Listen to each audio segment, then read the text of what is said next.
Assalamualaikum, Assalamualaikum, salam sejahtera, and still a very good morning to all of you. Tan Sri Michael Yeo, Tan Sri Abdul Wahid, all the distinguished role players that we have here. And I see that we have about 176 total participants with us for right now for this session. Yeah. So as mentioned by Zaim, this is session number 2, entitled, session number 2, and it is entitled the economic recovery towards a green, resilient and inclusive future. When I was listening to Tan Sri Wahid just now, Tan Sri was mentioning the fact that the recovery is there, but it is going to be a long haul. And at the same time, the fact that we've got already 8 different packages from Prihatin to Pemulih, and the fact that we have allocated RM 530 billion, and there need to be a targeted approach in working out the plan for the recovery. The continued movement restriction are expected to impact private consumption, business, and particularly small firms face severe revenue shocks, where over 64% of the firm have reported losses during the second CMCO. Yeah? The last 6 months in 2021 here saw further MCO measures, and definitely the health crisis is still continuing. One of the speakers earlier also mentioned that COVID is not going away; it's going to stay. So how do we deal with it? And within the context of the industry, within the context of economy, there are 3 lenses that we are going to take in this particular session. The lenses are sustainability, number 2, resilience and innovation, and 3rd, inclusion.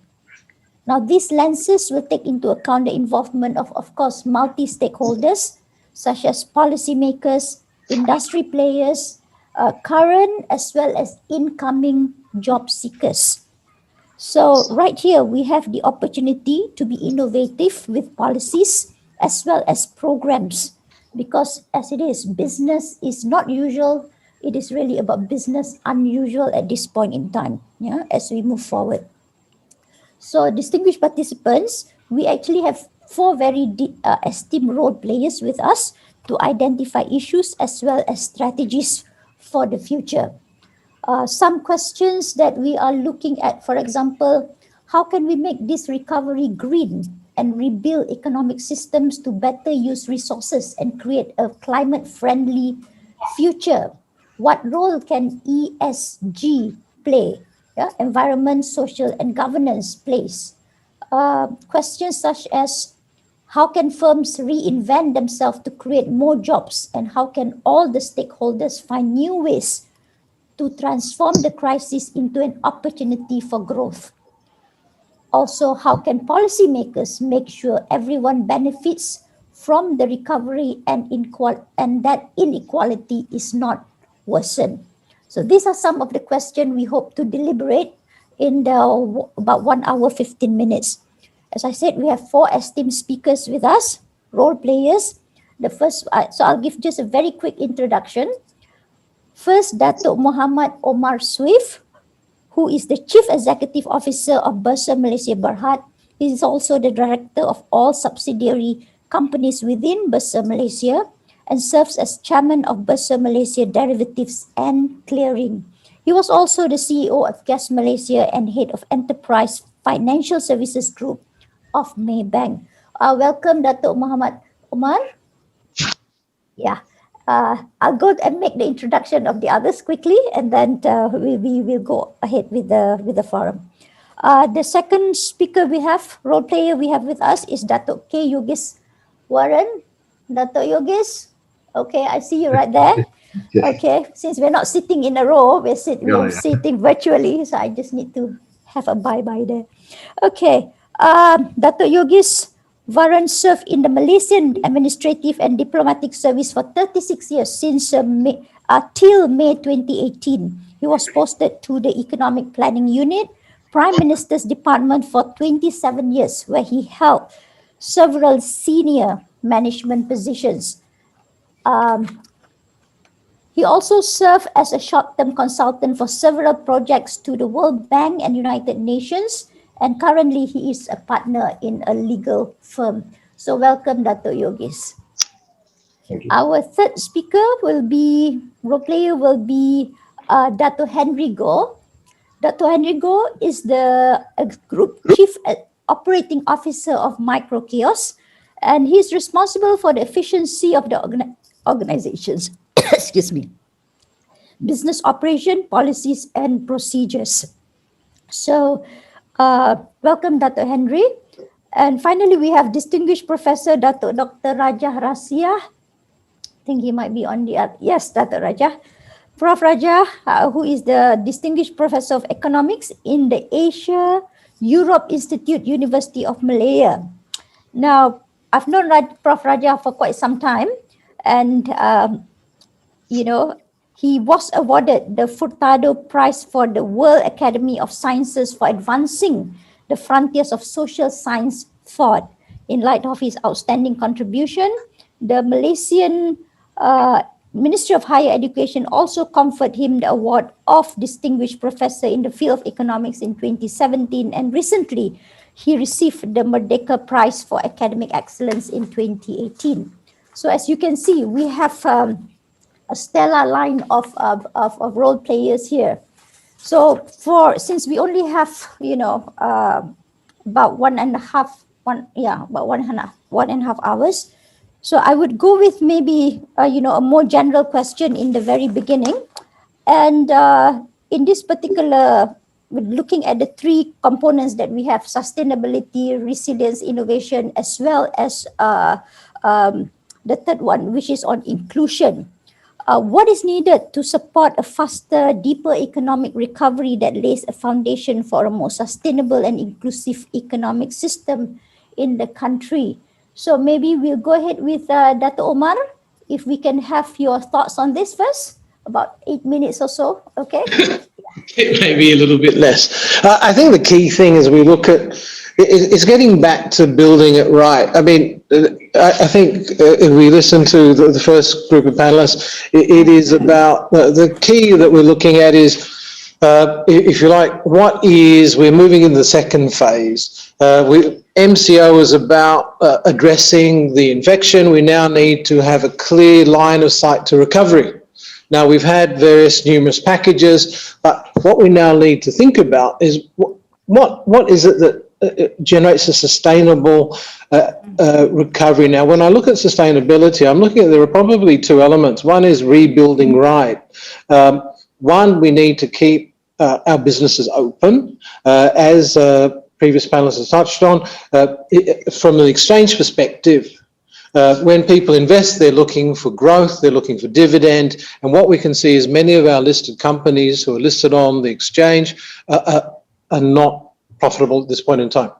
Now, we need to return them to profitability, because the dynamic capital market allows us to raise capital, allows companies to raise capital, grow and employ, pay taxes, pay dividends, and so on. Now, the key as we move forward is, so what does a sustainable recovery look like? Well, a sustainable recovery will be one that there is a degree of certainty, that we have processes that allow us to address a pandemic that has become endemic. Now, what will that process be? Will it be more rapid testing? Of course, vaccinations have a role to play. As Tan Sri shared previously, it really is the quality of data and where those data sets are. Now, SMEs are a driver of the nation. Now, will SMEs be a part of this recovery plan, and how do SMEs address the need to recover in a sustainable manner? Now, Malaysia is a trading nation, and as a trading nation, we're seeing a world that is becoming very much focusing on the environment piece of ESG as well as the social piece. That has been the piece that the pandemic has driven, and we now need to think about, well, how do we enable SMEs to continue to be agile, to continue to respond, but also fulfill their piece around the environment? And what does that, as a trading nation of intermediate goods, we need to make sure that we take this dislocation or disruption of supply chains and put our businesses back in the supply chain from an environment side, so they are a part of the green cycle. So you have the social element, then you have the environmental piece, and a governance is given, if you would, Prof. Thank you. Thank you so much for your immediate response on that. It was interesting because I think it was only recently that I believe the U.S. Secretary Treasury of Treasury put forth that all multinationals banks actually should not or minimize their loans on fossil fuels, if I'm not mistaken, and that is part of the green movement that is going within the financial sector. So I'd like to move on to our second role player, Dato Yogis. Can you please share with us your thoughts? Thank you, Prof. And I also like to thank the organizers for allowing me to share some of thoughts on this recovery plan. First and foremost, what runs in my mind is, when are we going to see the inflection point for recovery? I mean, when we look at World Bank forecast and even the government yesterday, we're not going to see any form of recovery happening this year. And we have actually seen a revision downwards of GDP forecast to about 4%. And the possibility of recovery coming is most likely maybe second half of next year. I think when you talk about the process of recovery and what ingredients we require or the framework we require to drive the recovery, it also depends on the circumstances at the point of recovery. How deep and severe is the crisis? What's the level of unemployment? What's the GDP level at that point of time? How badly businesses are affected? How many of them gone bankrupt? Not only that, but also the mental health of the people, the poverty levels, the B40. I mean, it's all a whole stretch of factors we have to look at when you talk about the process of recovery. What comes to my mind is I'm going to focus on three areas. Okay. I think we all understand that the economy was also not in the best of shape even before the crisis. Picking up from there, if we want to see a full recovery and a fast recovery, as a point of topic of discussion today is, we have to look at structural transformation. We can't go back to where we were. There's certain changes we have to make, certain transformation we have to make. I want to focus on at least three areas where structural transformation is totally essential if you want to have a deep and accelerated recovery. One is restructuring the economy itself to catalyze growth. And the second is with respect to transforming the social safety net and social assistance to ensure a holistic recovery process. And the third will actually be repurposing our institutions and governance structure to drive the process of recovery. So three things. Let me touch on the first thing. First is restructuring the economy to catalyze growth. Here, we have to have the strong role of both the private sector and the public sector. The private sector has to drive the process, while the government has to play a strong, constructive, and facilitative role. The private sector, on its part, has to use this opportunity to reset itself. Malaysian industries and SMEs will have to move up the value chain, and they have to diversify into value-added products. And this process of transformation has to be on the back of technology adoption, especially Industry 4.0, as well as the digitalization of the processes. We have, in recent months or weeks, the introduction of the Industry 4.0 blueprint by the government, as well as the digitalization blueprint by the government. I think what is important is we can see through proper, diligent implementation of the plan, we'll go a far way to support this process of transformation. The third thing is to mainstream environmental sustainability in the whole business process. This is something which is very important because we want to build back better. And with respect to the public sector, let me just touch on about three things, which is very important in the process of restructuring. The first is with respect to facilitating the private sector to grow and to participate in the whole process and drive the process of recovery. Very important here is to ensure that the public sector itself has got the fiscal ability to do that. We know today the fiscal space for the public sector is very limited. We are looking at possibly public fiscal deficit going on to about 7% of GDP, just at 6% now. So therefore, there's an imperative and urgent need to look at a revenue framework as well as expenditure framework. If you look at the revenue framework, it seems almost inevitable for us to be able to afford the kind of recovery process with the current tax structure. I would just propose that it's time to revisit a value-added tax system. Maybe we go back to what we had, but I think the people always question, is this the right time? But I think this is the right time. Basically, go for a soft landing. Start with the soft landing. You go for a value-added tax system, which is neutral now to start with, and maybe increase it incrementally over on an annual basis, so that your efficiency of tax collection improves. You also have to look at more innovative ways of increasing revenue for the government. And one option is to look at environmental-based revenues, maybe even pay for the pollution you pay, the pollution pay taxes, even carbon taxes. I mean, these are some things which runs in my mind, which could be studied further. The second aspect where the public sector restructuring is important is looking at investment incentive framework. If you ask me, the incentive framework really needs to be dismantled. The current investment incentive framework will have to dismantle. In this, I welcome the new investment policy which has been recently introduced by the government. I think we need the investment structure framework which is simple, transparent, predictive, and non-discretionary. And it's targeted industries which bring domestic linkages, establishes regional and global supply chains, and very importantly, create high-income jobs. The third area I want to talk about where government is important in creating the ecosystem and facilitate is financing. It's always a dichotomy, and always when you conduct a survey, a business survey, when you ask the question, what is the biggest impediment you face? Definitely on the top three will be financing. I mean, we appreciate and acknowledge that a lot has been done by the financial institutions and bank negara as far as improving financing, but still remains an issue. In this context, I would think that introducing some form of competition to the banking system as alone will be important. In this, I'm just thinking of accelerating the digital banking process, which actually has a potential of lowering costs of loans and borrowings, simplifying the application process and approval processes, as well as introducing innovative ways to determine creditworthiness. Let me now move on to my second point, that is transforming the social safety net and social assistance framework. This is important if you want to have inclusive recovery, if you want to have a holistic form of recovery which is really consistent with our shared prosperity vision for 2030, as well as the United Nations SDGs, as well as the United Nations theme of not leaving anyone behind. In this context, we know that the impact of the pandemic has been disproportionate on the most vulnerable.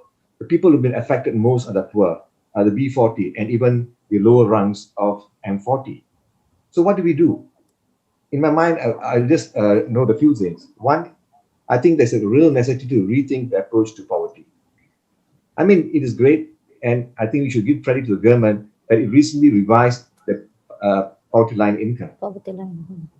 And it's now about 2,000 ringgit. It's more realistic compared to 900 ringgit we talked about before.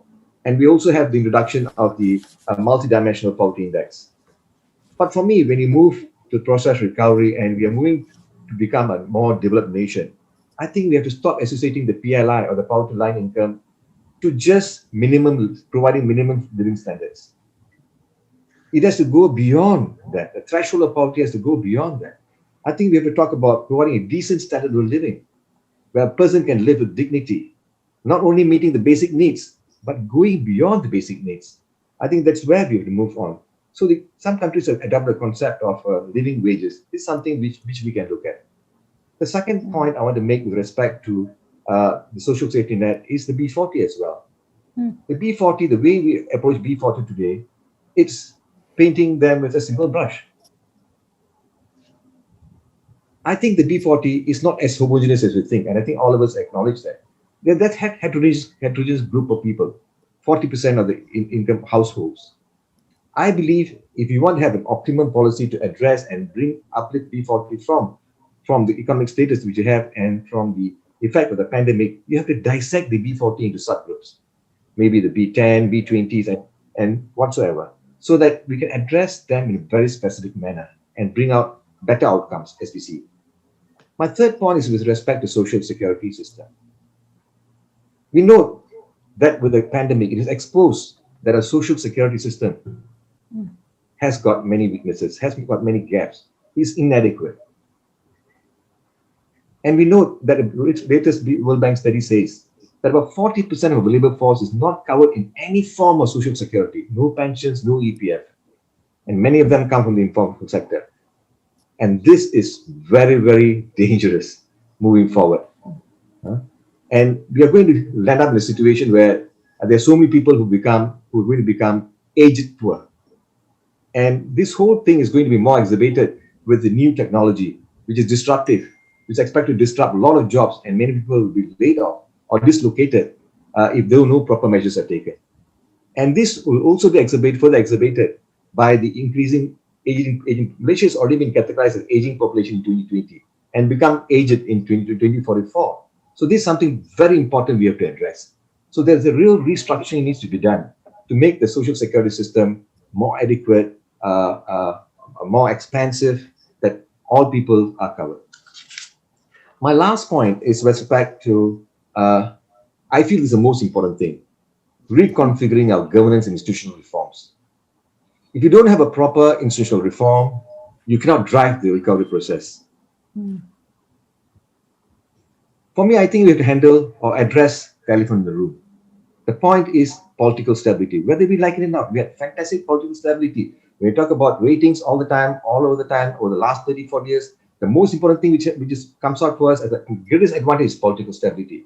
But today, the biggest question people are having, especially investors, even consumers, is the lack of political stability, which leads to uncertainty in policy, uncertainty in what the ecosystem is going to be for investors. We need to address that as some form or other. We need to work towards political stability in order to drive the whole process of economic recovery.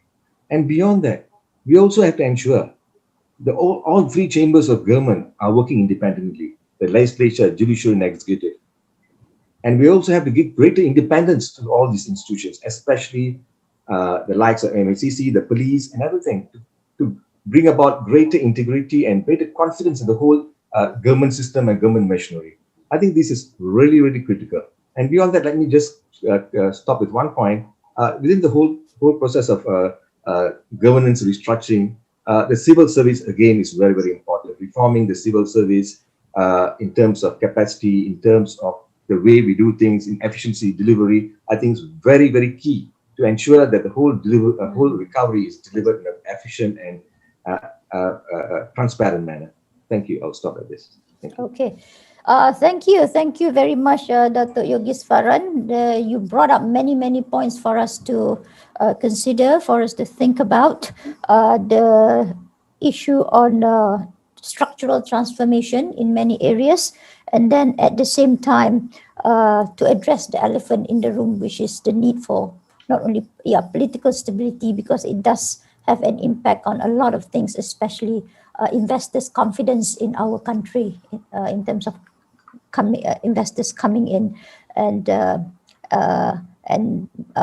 putting in more funds into the country. Now, in fact, you also mentioned the question on disruptive technologies, which can either make it better or it can make it worse depending on the situation. So maybe we can listen to Datuk Goh, who is actually in the industry, and Datuk Henry Goh, if you can share with us your thoughts on this. Hi, Dato. Thank you, and Hi. thanks for moderating this session. No problem. First, thanks to KSI as well as Tan Sri for having me in this panel as well. Yeah, I think innovation and technology is definitely the keyword now, and probably that's the new normal, I would say, going forward. But having said that, I think, to be honest with you, my thoughts on this whole topic, in the sense that, I think the pain is real. I think at the end of the day, in the sense that I can feel that MCO 1.0 or MCO 2.0 seems to have, people are very motivated. People, they have a lot of, they probably still have some savings, but I think looking at the current MCO 3.0, the pain is real. I mean, looking at all kinds of campaigns that are having to help each other. So I think talking about recovery, I think it's not just about putting food on the table for them anymore. I think it's about talking about how we can make them more sustainable, more solid going ahead, because the current pandemic is going to be an endemic, and probably you never know, next year you could have another pandemic again, in that retrospective of things. Having said that, of course, equality during this period of time has also widened quite a lot, I would say. I am seeing the probably the rich is getting richer and the poor is getting poorer, as you can see. And I think this is also an area of recovery in terms of areas that we as Malaysian or the government and us would need to work together on this area as well. Talking about that as well, recovery, I believe, is that based on the ESG model, is perfect. I mean, it's where we can take it as I would say, a basis of what we're going to do in the future. But I think ESG is also very, very large, and also it's actually not something very new. Very effective countries and very effective governments and societies, they have been on an ESG model. It's just not something that's been coined. I mean, it's just something that's coined lately, but the fundamental of ESG has always been there, and countries that have embedding or ESG as part of their policies and part of their actions in the society, they have been doing relatively well, even during the pandemic times. So I think it's not too late, but I think generally Malaysia is something that we need to work on. And of course, as we proceed during this pandemic, especially for the past 2 years now, I would say 1.5 years, usually at bad times, that's where the weaknesses come about. We can then see a lot of weaknesses in our country, not just in the government, but also in the public sector and private sectors as well. As you can see, we have a lot of gloves that cannot pass through the borders of the United States. I think that's one part of it. We also have things like, we are not able, our hospital systems are really pushing to the maximum itself. And I would say that this happens is really because our country has always been a politic first country, in the sense that we have always been teaching our community. We have been always giving fish to our community instead of teaching them how to fish. And I think this is an area that needs to change. And I think through this pandemic, this is an opportunity for the government and of course the society as whole to make a difference or make a change in here, because everyone, due to this critical situation, due to the tough times they're going through, a lot of them are willing to change.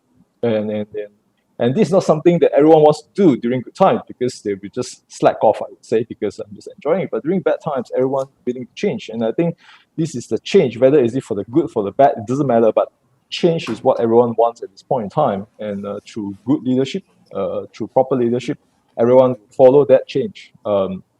Such as, for example, using ESG as part of the area of development.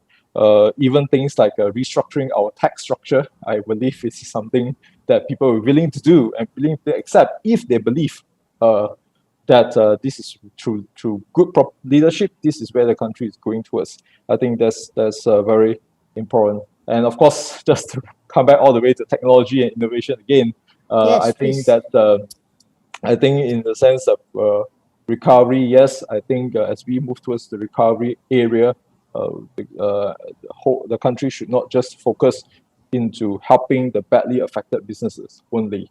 Recovery are not just the badly affected businesses, but then also to invest for the future in terms of then giving more support towards technology companies, giving more support towards IR 4.0, or giving more support towards how we can develop and build industries that can be more resilient during these pandemic times. As I said earlier, pandemic might happen again, and tomorrow you might have COVID-22 and things like that, which I think this is the area that we need to. So recovery is not just about recovering what we have before to go back to the old normal, but then to actually recover and invest towards the new ones. Because I think, of course, the affected industries are the one that keep on asking for help and things like, yes, totally understand and understood about that as well. But then if all the resources is going towards that, we will then go back to the old economy. And when a new pandemic comes in, and we are come back to ground zero again.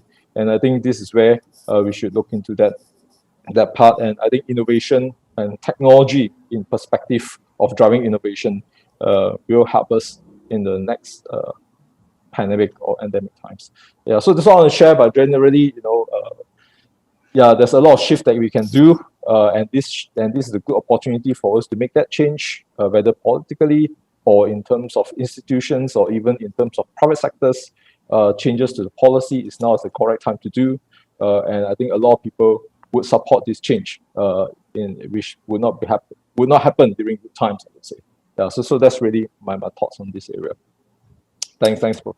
Okay, thank you very much, Datuk Go, for your thoughts. Yeah, you kept saying the pain is real. You kept saying that yes, there is maybe a growing gap actually in terms of inequality between the poor and the rich. Okay, so and the fact that in businesses it is important to look into the ESG, the environment, social, as well as the governance. The combination of the three is something that we need to look into, especially under the present time, since there is an opportunity within this crisis. So I'd like to pass the floor now to Prof. Rasiah so that he can share us his thoughts before we go to the so-called second round of our discussion today. Prof. Rasiah, Dato Rajah, please. Yes, thank you, Professor Dato Rashila. Nice meeting you again. We will yes. Now, I'd like to thank the Country Michael Yeo, Country White Homer for his opening speech, which was quite incisive, and of course the organizers for inviting me to present, give my take on this. Now, I would like to start by first looking at what we really mean by inclusive development. Because since I was very much involved in this in the early stages at the UN level, I think this is important. I think the roots of it come from the book by Peter Berger, Pyramids of Sacrifice, which simply makes the point that feelings that are real for those feeling it are not real for those only observing it. What more for those people like me or the policymaker who doesn't even observe it? I think it's important here because it's not just enough to have townhouse discussions where the representatives are not the target groups. Now, are we just focusing on the indicators that refer to those dispossessed or those who are vulnerable? Are we only talking about the indicators like poverty, inequality, like whether they have enough nutrition, whether they have enough calories? Are we just talking about that, or are we going to engage them so that they participate in understanding that this is how their problems are being diagnosed, are being synthesized, and they themselves agreeing that this is the sort of policy that would release them, would free them from whatever problems they're facing? Now, my own feeling is, much of what I've seen, I've even been the guy who advised the first Human Development Report for Malaysia, prepared by Tan Sri Kamal, Dr. Muhammad Khalid, and others. I didn't think eventually they actually took that position. They just talked about whether the issues related to the poor are being addressed, of course, in the process of dealing with the environment. Now, let me just give you 2 points before I move on to the other point, because we only have eight minutes. It's just like what Tan Sri Young Po Kon mentioned just now. I remember being part of the first Prihatin fund package with Dato Sri Mustafa Muhammad. I was the one who specifically said that you can't stop the logistics industry. You would disrupt supply chains, the pulse, the flow of blood, everything will be disrupted. And then, of course, they ended up opening it.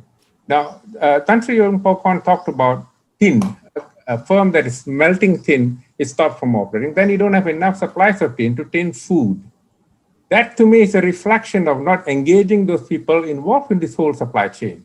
We heard about supply chains from Professor Evelyn just now, but that's not the understanding that is important here. It's understanding and having a feel of what reality means. And that's exactly the same when you deal with the informal, petty businesses and their workers.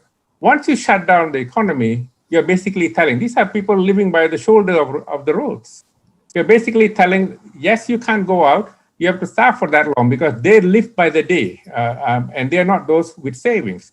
In fact, the idea of having moratoriums giving them loans, you might actually attract them into what we refer to as the vicious circle of poverty. That could create intergenerational poverty the way the favelas have evolved in Latin America. Now, let me go on to the next point. I think if you take this quite seriously, in as much as I like a number of the blueprints that our government puts up, it's like the cat looking at the king. You can look at all those well thought about policies that other countries ahead of us are doing. We can even adapt. Some of them look good though, really good. But do we have coherence? Do we have coordination between them? My feeling is they are somewhat detached. It's just like the earlier point so that I save time. The idea of backward-forward linkages, if one understands that properly in the way Wassily Leontief articulated it, the Nobel laureate, he actually spoke about the importance of backward linkages because each time you export, it builds up the market to build backward linkages. Now, if you're going to stop those essentials, non-essentials which you say are not relevant for them, you are basically destroying the differentiation and division of labor that is necessary, not just to produce the additional economic synergy, but also to provide the jobs. And in that way, most of the time dealing with, say, a sector like education, we move specifically to education. And then we deal with the specific problems of education, like rote learning, like the kind of skills exposed that even includes, say, they are no longer into digitalization. They are focusing on something that was important before, like mechatronics, precision engineering, and so on, which was important. Yes, it's still important, but it has to be connected, say, not just with computerization, but with digitalization. Now, that's not enough. One needs to actually intersectorally merge so that there is coordination and connectivity and coordination, without which you can't appropriate the kind of synergy necessary. So in that sense, I mean, I'm supposed to be an expert on technological upgrading, for which I got the Self-Potato Prize. But coming to environment, I think we have done quite a bit on the environment, again, in a detached way. I wrote the last chapter for the UNESCO Science Report on South Asia, Malaysia, Singapore being there. Singapore has already got carbon tax based on the intensity of carbon use, whether it's an input imported or whether that's produced domestically. We haven't got that. But we are big on large-scale solar supply, say. Now, how are we connecting these things effectively with the rest of the economy? My own feeling is the report by itself, it looks to me quite exemplar, but whether it connects with all these synergies, and then I'm not sure if Tan Sri Azlan is listening to us because he's the captain. In fact, I was working with him on the first package. Now, are we actually having the pulse of the economy with us? My own feeling is little of that, though. So long as we understand that the environment is a global common, as what Hardin mentioned about the tragedy of commons, we then will recognize what we need to do. Now, coming to social equality, it's not just dealing with, say, absolute poverty and relative poverty. We have, to a large extent, although there has been a spike, and the spike largely because we raised the poverty line from 980 ringgit to 2,028 ringgit. Now, that's part of the reason, but one needs to also look at the provision of public goods. Now, knowledge and the environment are public goods. Security, stability, they are public goods, but they're non-excludable and non-rivalrous. In that sense, once created, then you can preclude it from others. Everyone can enjoy, the state comes in. But what about public utilities? That can be precluded though, like access to education, access to health, supply of power, supply of water. Those are examples. Now we need to see that reaches everyone too. If you're dealing with poverty, if you're dealing with social equality, these are critical issues that must be addressed. Now, I don't have that much time. Let me go to the last point. I'm involved in a few things. This 8 minutes, I think, will not be enough for me to explicate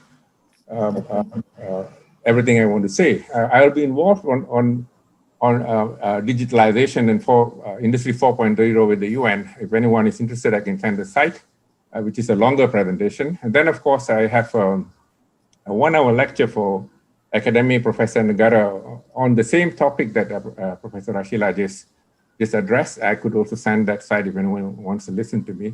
And I'd like to also mention this book, which is probably coming out next month, which deals with all these issues in a much more extensive way, and then looking at the future that we want for Malaysia, by 2050. It's got 14 chapters, touching on many, many different issues. I just like to finish with one take, though, just one. I think we need coordination. I think we need to integrate all aspects of what we're dealing with for the future in one nutshell, one that connects so that there's cogence and coherence for an achievement that we all aspire Malaysia to have, say, in the future. Thank you. Thank you. Thank you very much, Prof. Rajah, for sharing your thoughts on inclusion and what is it in terms of its connection to reality, question on backward, forward linkages, as well as you mentioned the tragedy of the common, as well as the need of coordination in order for us to move forward with the economic recovery.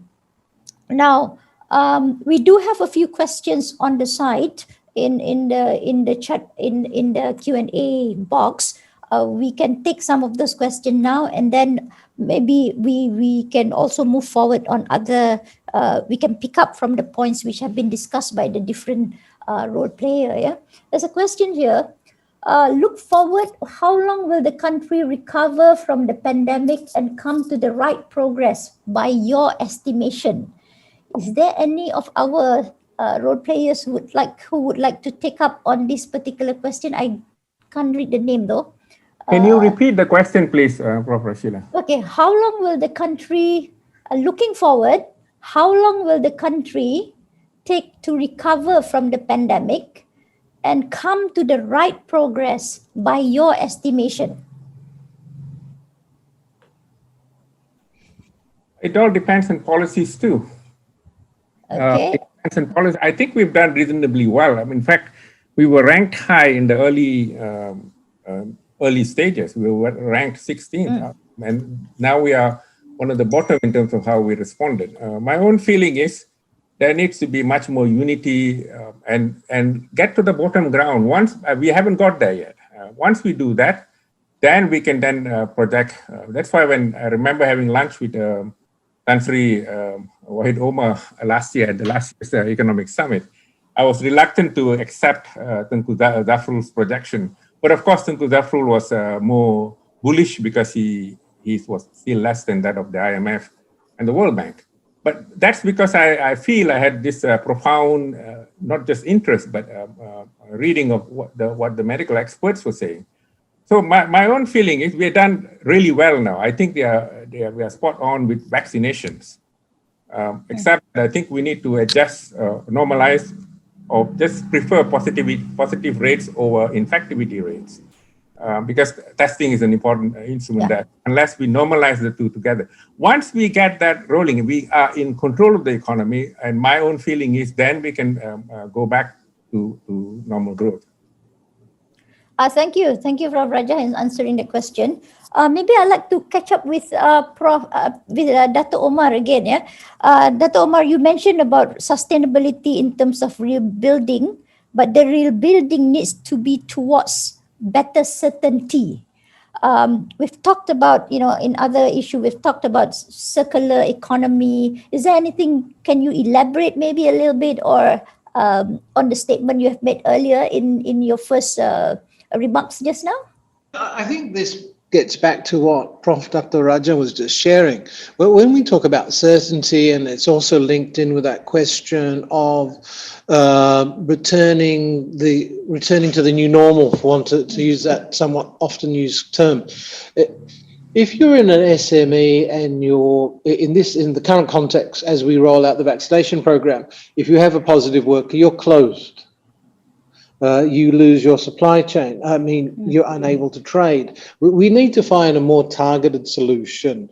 And that, again, gets back to those themes around testing, targeted testing. For example, we want to keep the economy open. As we keep the economy open, people are employed. We begin to be moved back to normalcy, for want of a better term. Now, as we look at building a robust journey back to recovery, it gets back to data points, it gets back to testing, it gets back to a clear understanding. And I think that theme around unity is very important, that it is everyone together, working together to achieve an outcome. Now, of course, there is an interesting question that we can also talk about is undocumented workers. They are an integral part of what we of our business context today. It is the elephant in the room, if you like. We need to vaccinate undocumented workers. However, it gets back to that theme of unity. So from if I may, from a public health perspective, you will want everyone to be documented. From if you like, from a KDM perspective, you have people who are not documented workers. We need to have a clear understanding that if we have elements of our society that are not being vaccinated, we're putting our society at risk. And then that is putting our national recovery at risk. And so unity, certainty, leads to the ability to plan and take forward. And of course, there is no doubt that the pandemic has pushed many M40 into B40, and I'm not treating them as homogeneous blocks, but this is something we have to be very mindful of. Thank you, Dato, for addressing that, because these are issues that will be coming up again and again, especially in terms of talking about the long-term economic recovery. It is one thing about doing things now under the present crisis situation, but as mentioned also by Datuk Goh just now, it is necessary to not just fix what it is on now, but also to invest for the future. So talking about investing for the future, maybe I'll pick up on something that Datuk Goh mentioned also. Once again, on digital technologies, in terms of, we know that many jobs are moving online.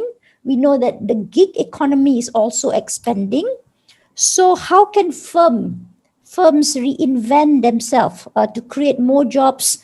Also about managing risk. So maybe Datuk Goh, you might like to pick up on that? Okay. Yeah, I think we do see that. I mean, to be honest with you now, for my company as well, we do see there's an uptick in our business. I mean, which is good. Not at the expense, of course, at the current pandemic, but then also because there are a lot of companies now moving towards digitalization. But of course, again, another area in the sense that because they are not allowed to operate, many of them. So in terms of they are not able to really put their innovative side into use or even put digitalization onto their businesses to full effect in that perspective. But then I can see that there are companies now, because as I mentioned earlier, when during good times there's no impetus to push for change, and whereas now because of the situation they are pushed to change in terms of not just the businesses but then also individuals.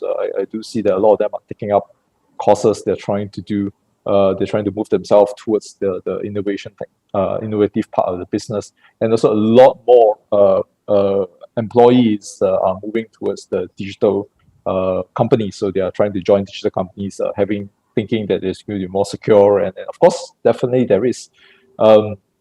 So you're talking about this situation in the sense that now a lot of employees are now moving from the old economy to the new economy. They learn new stuff and they try to join the new companies. Then the problem now is then left with the old companies having less employees that they want to or they used to. And there's such a situation, old companies would then, I won't say old or new, but then traditional companies would then have to then use technology to improve the efficiency and try to ride on the growth during the recovery area. Because a lot of the employees that even we see those that join us, would not want to go back to the old economy, thinking that what happened tomorrow, right? What happened, there's another new pandemic. My life is gone down again. If I move to this new way, I would want to go back again. And that's where the recovery of these traditional businesses would then right onto innovation, right onto digitalization and technology. And I think this is something that all traditional companies need to look at that way, to drive, rather than thinking that when the economy opens, when the economy recovers, everyone will rush back to their companies and try to provide them the kind of same businesses again. I mean, like, for example, to be honest, we have air stewardess joining us in our company. And when we ask them, it says that do I want to go back to become air stewardess again? Yeah, but I don't know, that kind of stuff, So I think that this just happens, and I think the only way for these companies is to adopt technology in order for them to ride on the growth. If not, they will not able to drive that kind of growth much anymore. Yeah. So in other words, it is not just about we can say transactional movement, but it is more of a transformational movement into technology, as well as the overall holistic view that we need to take in terms of our economic recovery. Datuk Yogees, you were mentioning about right now, in terms of the economic recovery, we should move towards decent standard of living beyond the basic needs. And you also mentioned about the fact that our most of our policies, well, maybe not most, but some of our policies are also in line or moving towards two particular frame, which is the shared prosperity vision as well as the SDGs. So on the SDGs, within the context of our discussion, because this is something that I've worked on quite a bit in the past 2 years also, we could easily tie it to a number of the important SDGs related to industries and economics. Yeah, number 1, SDG 7 on affordable, clean environment, SDG 8 on decent work and economic growth, SDG 9, which is on industry, innovation and infrastructure, as well as SDG 12 on responsible consumption and production, which can actually lead towards reducing inequalities, which is on SDG number, I believe is number 10. So Dato' Yogees, maybe you would like to comment a little bit on that in terms of moving in that particular direction within the context of the economic recovery. Certainly, Prof. Thank you for the question. I think what I'm saying is we have been always equating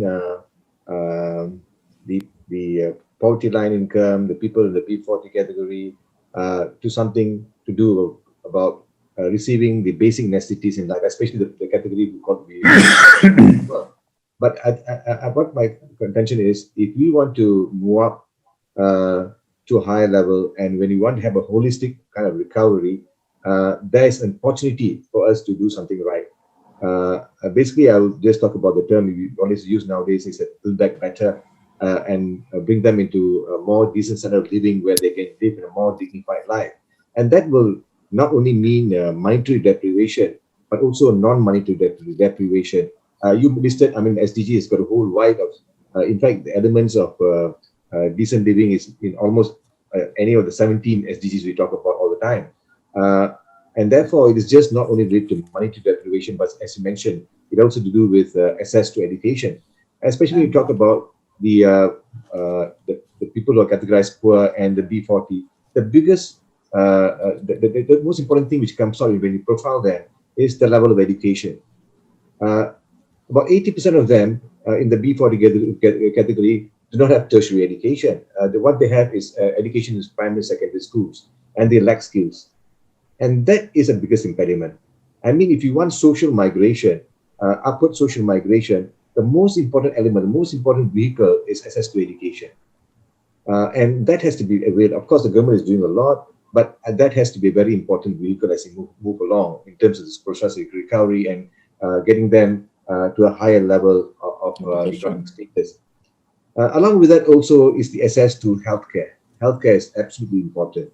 And there I think the government is doing very well in terms of making access to healthcare, especially in the rural areas. I think more has to be done as far as the areas in Sabah Sarawak which are very difficult to get access to. The other aspect we have to look at, as you also mentioned, is besides healthcare, is also the mental health of people, especially during the period of crisis. We talk about the high suicide rates and the stress people are going through. And this is something which we have to address, the mental health of the people again. And more importantly, and also as important, is the housing.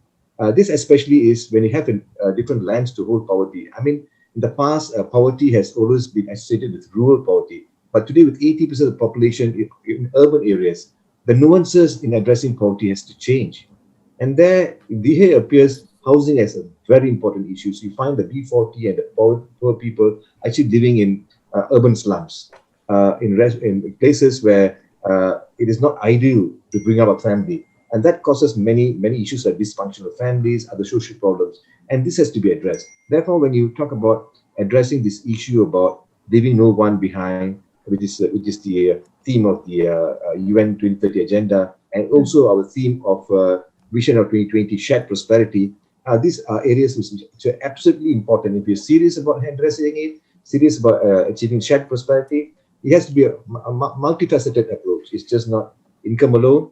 It has to be on basic standard of living, and beyond basic standard of living. That's talking about health, talking about housing, talking about access to healthcare, mental health, even the welfare of the family unit. So these are all multifaceted issues which we have to address.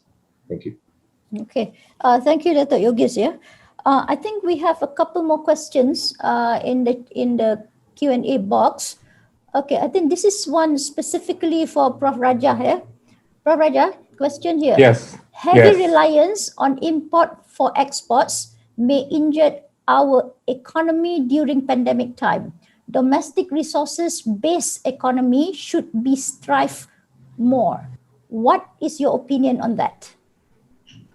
I think for a number of years, we have emphasized on reducing the reliance on the export economy, especially when the global financial crisis struck in 2007, 2008, export demand collapsed, especially because the US economy included, its contagion brought down a number of the markets that we were relying upon.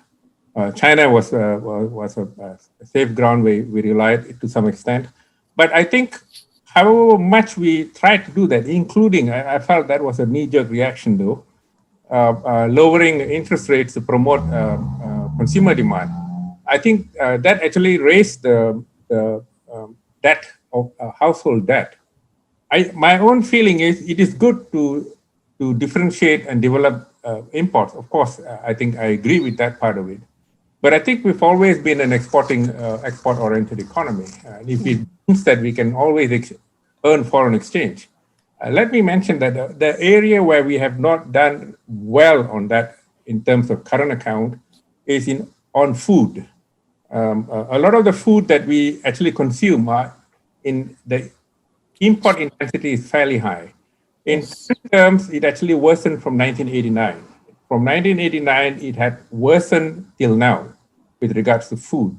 But with regards to the rest, we have done extremely well. I think the meeting minister did announce that the surplus we've had, that is after exports, we remove imports, higher than any other year other than 2009. So that's a reflection of that part of it, although I feel it could be undermined to some extent by the fact that we had MCO in the most industrialized state, that's Selangor. But let me mention another important point. And please, I'm not one who believes in this claim that we are a dysfunctional state, we're a failed state. Of course we are not. I mean, the definition of one surely would not put us there. Yeah. Coming back to that, we have increasingly, not that we've been like that all the while, no, but we've increasingly shown less state agility. Let me give you just two examples. State agility. Taiwan, for example, responded to Trump's attempt to prohibit imports from China. And it had a bearing on Taiwan because Taiwanese companies that were located in China, not just manufacturing companies, but also agricultural firms supplying food to Taiwan, relocated back. They quickly, using their parastatals, the science parks, they quickly transformed their science parks so that the incubators that they had absorbed and transformed, not just absorbed, but adapted and subsequently invented massive amount of instruments relevant to drive Industry 4.0. So much so in agriculture, for example, you have robots milking cows, we have robots plowing fields, and so much so that the self-sufficiency rate for rice, for example, in Taiwan, which has got a population of about 26 million against our 32 million, rose 80%. We never had that sort of height. I mean, we only had 86% during Tun Razak in 1975. Now, that's just one example I'm mentioning, this ability of the state to transform resources, use them accordingly depending on times. And this had to be done quickly, though, because what Trump had done. The second is Singapore. Singapore realized that electronics, especially semiconductors, they do not have the relative endowment to support frontier semiconductor activities. But they're good in biopharma and many other activities, but not on wafer fabrication. Singapore never had the most frontier wafer fabs, for example. So they subsequently transformed very quickly the way they did with disk drives in the late 80s and early 90s.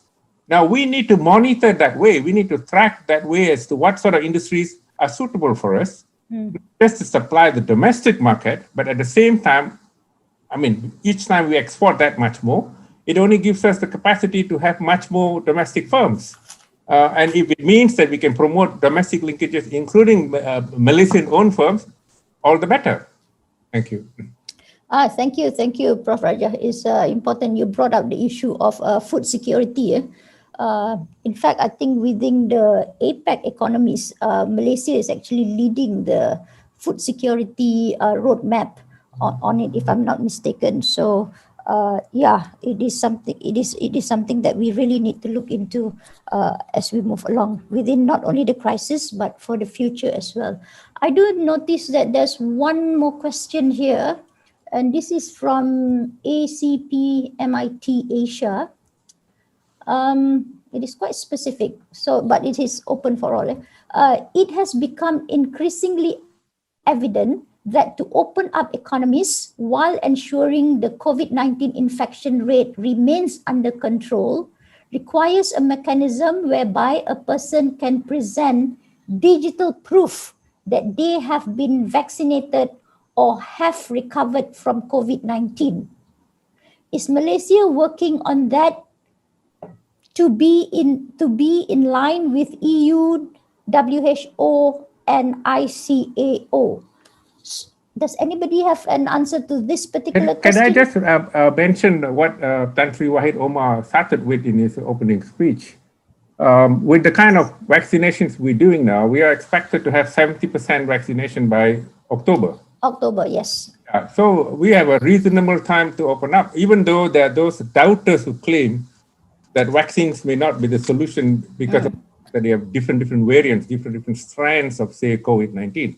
But it's a fact that the incidence of people getting ill and dying from COVID-19, especially death, has fallen substantially. UK, for example, to 6 from thousands earlier. So I think that's the way to go. I think that sort of roadmap is already there by the government. Okay, yeah. So it's just a matter of to what extent that so-called digital passport or a way of verifying whether you have been vaccinated as well as whether you have recovered from COVID. So yeah, so these are all already in the works. I noticed there are a few more questions. Wow.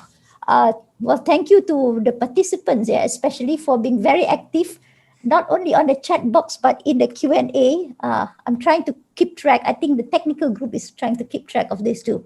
Let me see here.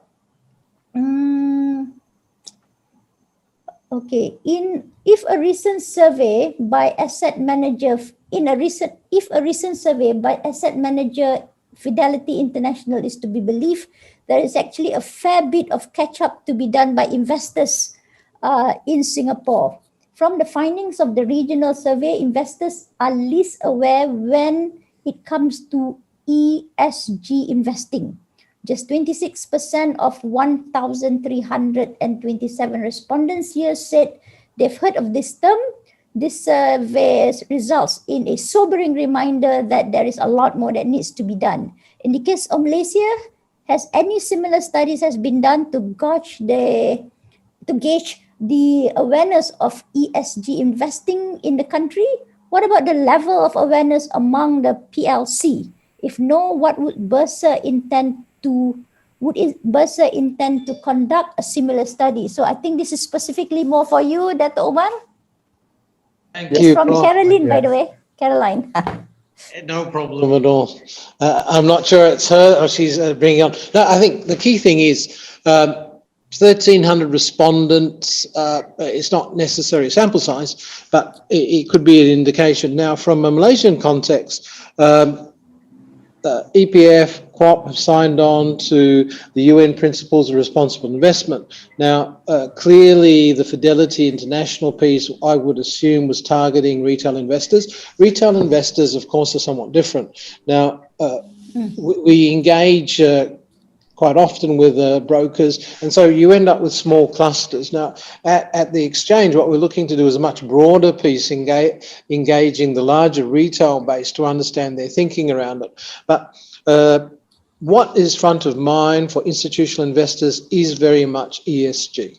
Our conversations with the Institutional Investors Council, you can quite clearly see domestic and foreign institutional investors are using an ESG lens. And in some ways, the ESG lens is very binary. Now, that being said, we're bringing, if we look at, we have, of course, have FTSE for Good index in Malaysia, where we're using that as a lens to drive greater awareness of sustainability practices within our PLCs. Now, we have 930 odd PLCs listed, of which only 76 comply with or have entered into the FTSE for Good index, which means there is work to be done. Now, so there are two pieces, if you like, the companies themselves and the investors' demand for ESG product. Now, institutional investors are making that demand, and you can clearly see that push even in the debt market, moving away from brown assets.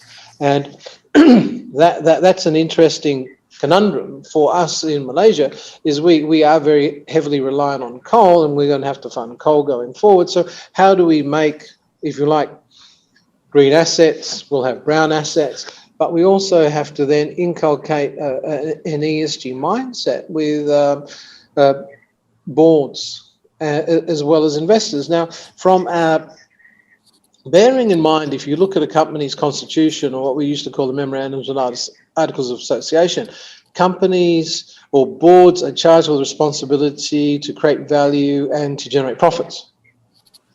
If we can, now what we're doing at the exchange is we are working to show the nexus between ESG, sustainability, and long-term profits.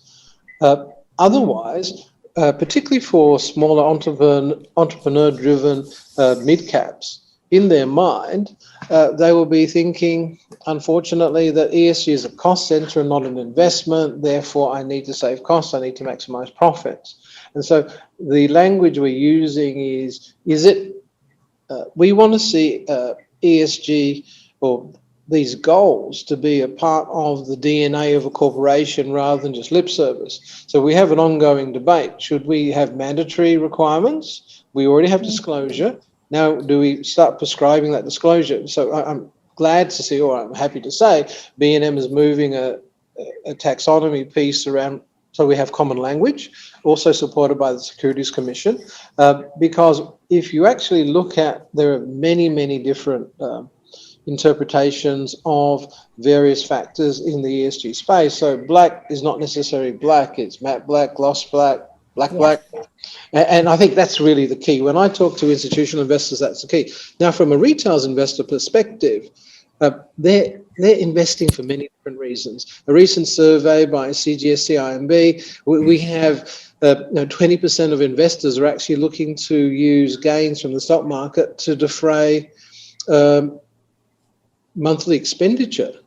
Now, that we've always looked at, so that is something you can do as an investor, but I think that's also quite concerning, because we look at investment in the stock market as a long-term investment for retirement, to achieve your goals, and people are looking at it to defray daily costs.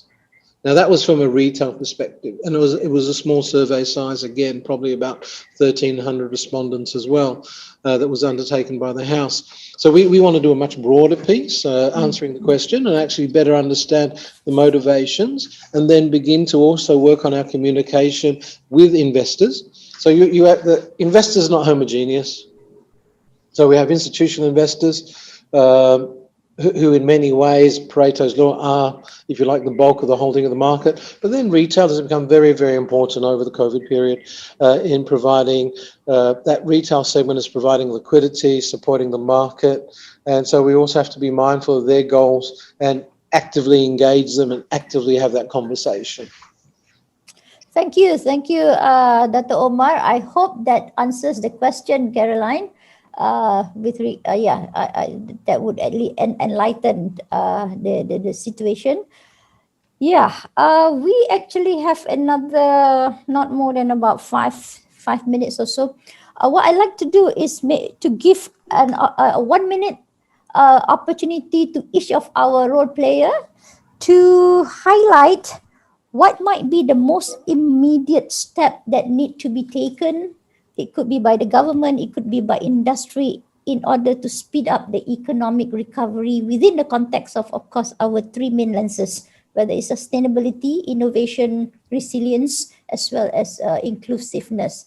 So can we start with Mr. Dato Henry Goh, please? Okay, thank you again.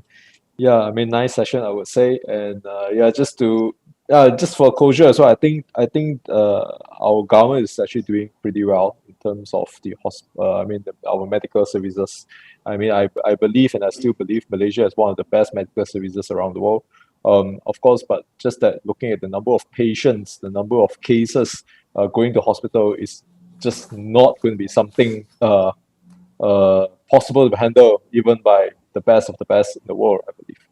So the numbers are the one that is really doing it. But having said that, recovery is something we should look forward to. Especially, I mean, I might be a bit biased, but then generally, I still believe that technology will be the one that's going to drive the future resilience of not just the company, but as country as a whole. So in a sense that in the next pandemic, we are ready, and we are much more ready than what we are now. So we can shift towards working from home, shift towards working from office, and yet we are able to then continue our progress despite even that. I mean, I always say that there will be another future pandemic, and because of human beings, there are probably more pandemics coming along. But there's the resiliency and technology and innovation is one key area for us to help us to go through this area. Thanks. Okay, thank you very much, Dr. Henry Goh. Dr. Yogees? Thank you, Prof. In my view, if you want to start the process of recovery, I think the most immediate thing we have to do is very obvious in front of us.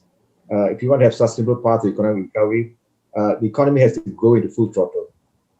And this will require not only being able to open up all economic sectors along with their value chains, but also the social sectors. And this opening up will have to be contingent upon when our nation is able to contain the pandemic through vaccination and achieve the herd immunity. And we may also need to build ourselves to be able to withstand any other shocks that follow. Therefore, we have to set ourselves a framework to be able to go on with our lives and also to be able to live in this new normal fashion. I think something we can take away from what's happening in Singapore is let's now talk about living with the pandemic. So this is something we have to work on.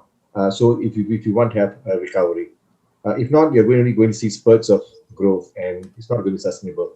And the second thing I think we need to do immediately is use this opportune time to do the restructuring process, even within the private sector, within the government, and within the institutional framework. I think the process of restructuring has to start now.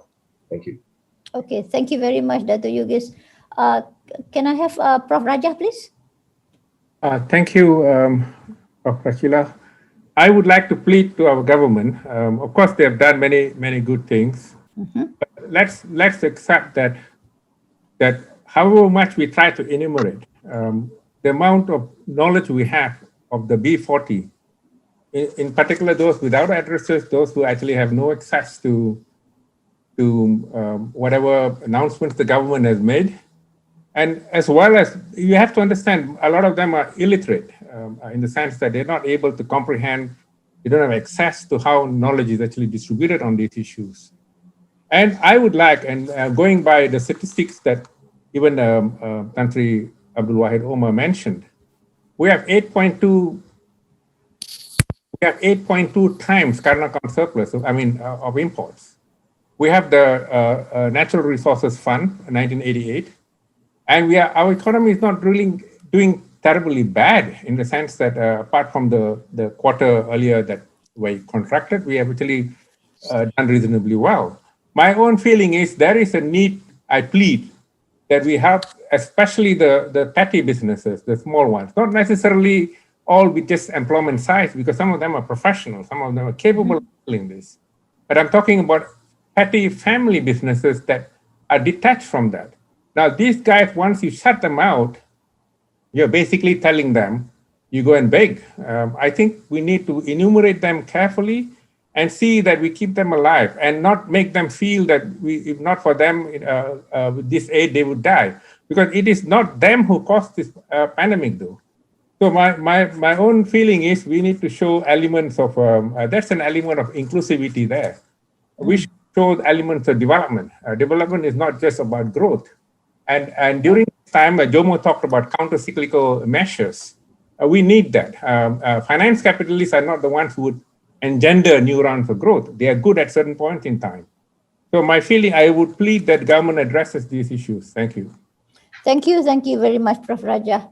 And finally, Dato Umar, what would you say on this immediate need that we need to, steps that we need to take?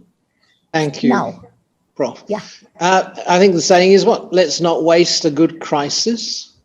And I would like us all to focus on S, social. I think the crisis presents an opportunity for us to reevaluate the role of foreign labour, undocumented labour, living conditions for our foreign workers, because they are a part of they are a part of our engine. They are a part of what makes the products that we sell worldwide.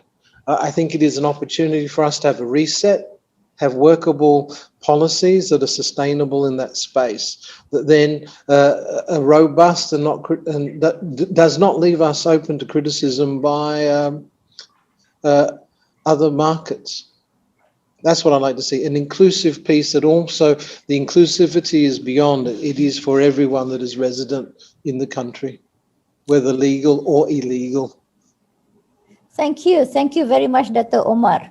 I don't have much time for wrap up, but I think those points given by all of our role players actually are already wrapping up the discussion for today. We did talk about economic recovery towards, which is more green, towards with regards to resilience, innovation, as well as sustainability. Issues over here mentioned that we need to take a more multifaceted approach. We need to have better coordination, yeah. And the bottom line is this: the fact that everybody needs to have decent living, and we need to work towards having policies as well as programs which will take everyone's need into account, whether they are citizens or non-citizens in the country. If not, we cannot really move forward in a very fast pace. So I think with that, I would like to thank all of the role players here. Thank you, Dato Umar, Dato Yogees, Dato Rajah, as well as Dato Goh, and to all the participants who have been here with us in this session, I think maybe from 9 o'clock in the morning. And Tan Sri Wahid, thank you for being there all through the time, and Tan Sri Michael. So thank you. And with that, I hand back the session to the floor. Hand it back to Inche Zaim, our MC. Thank you. Thank you. Thank you, Thank you, Prof. Professor. Rashila. Thank you, panelists.